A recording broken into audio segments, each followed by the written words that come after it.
Here are the top 10 stories on TV Platinum. And number 1, President Bola Tinubu has requested the approval of the Senate to borrow 1.15 trillion naira from the domestic debt market to finance part of the 2025 national budget deficit.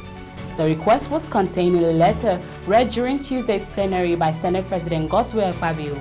Tinubu explained that the loan would bridge funding gaps and ensure full implementation of government programs and projects under the 2025 fiscal plan.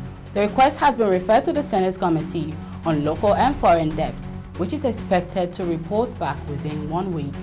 On number 2, for the 4th consecutive time, detained IPOB leader Nnamdi Kanu has refused to open his defense in the 7 counter-terrorism charge filed against him by the federal government.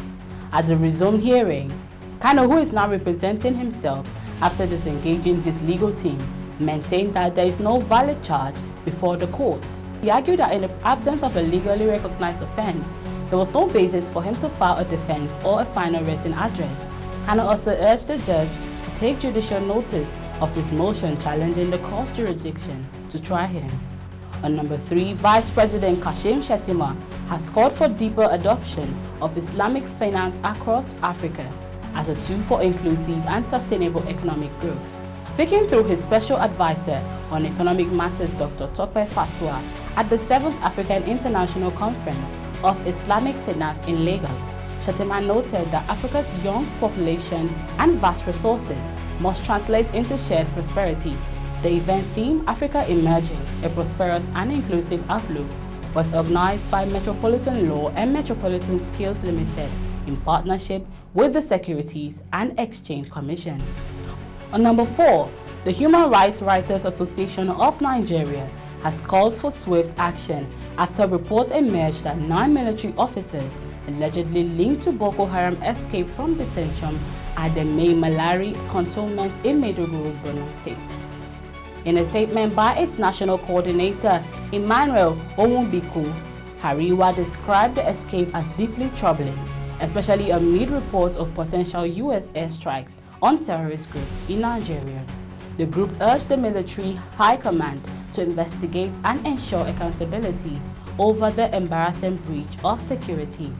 On number 5, the Department of State Services (DSS) has dismissed 115 operatives as part of ongoing internal reforms aimed at promoting professionalism and integrity within the service.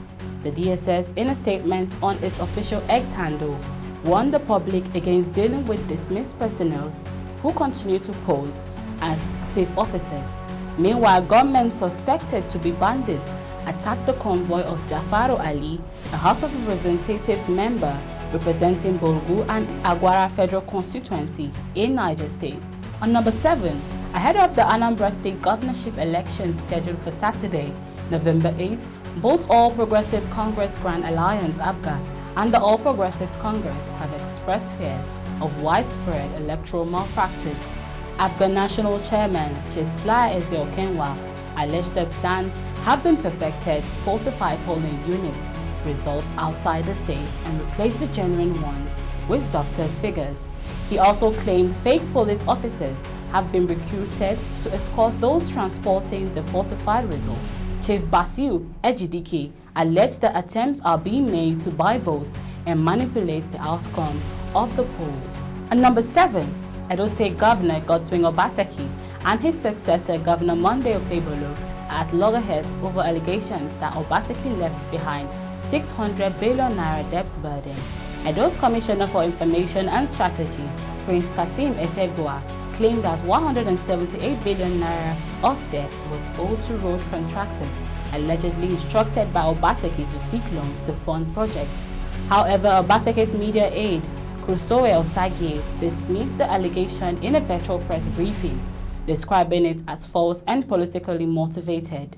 He warned that such misinformation damages Nigeria's image internationally. On number 8, an Oyo State High Court in Ibadan has cleared the People's Democratic Party to proceed with its national convention, scheduled for November 15th and 16th, 2025. Justice Ladiran Akintola gave the ruling while hearing an ex parte motion filed by Folahom Malomo Adelabi. Defendants in the case include the PDP, its acting national chairman, Ambassador Omar Damago, the governor of Adamawa State, Amadou Fintiri, and the Independent National Electoral Commission. The court ordered that the convention be held as planned, putting to rest speculations of a possible postponement. 9. Troops of the Operation Hadinkai have repelled a major attack launched by Boko Haram and IPOB terrorists on the forward operating base in Kanga, Malamfantori, Borno State. According to the military spokesperson, Lieutenant Colonel Ubasani, the terrorists launched the 4:30 a.m. attack using armed drones and mortar fire aimed at the base defenses. Troops reinforced by Sector 3 units displayed what the army described as exceptional gallantry and tactical superiority, killing 6 insurgents and recovering several weapons. And at number 10, the Minister of State for Petroleum Resources, Gas, Dr. Ekperikpe Ekpo, has called on global powers to allow African countries to pursue energy transition based on their unique economic realities. Speaking at the Abu Dhabi International Petroleum Exhibition and Conference, Ekpo said Nigeria supports global decarbonization goals, but insisted that the process must be sequential, just and balanced. He emphasized that Africa cannot afford to decarbonize at the expense of its economic growth and must be allowed to responsibly utilize its natural resources. And those are the top 10 stories on TV Platinum. I am Michelle Chubaza. Do want to follow us on all our social media platforms for more updates. Thank you for watching and bye for now.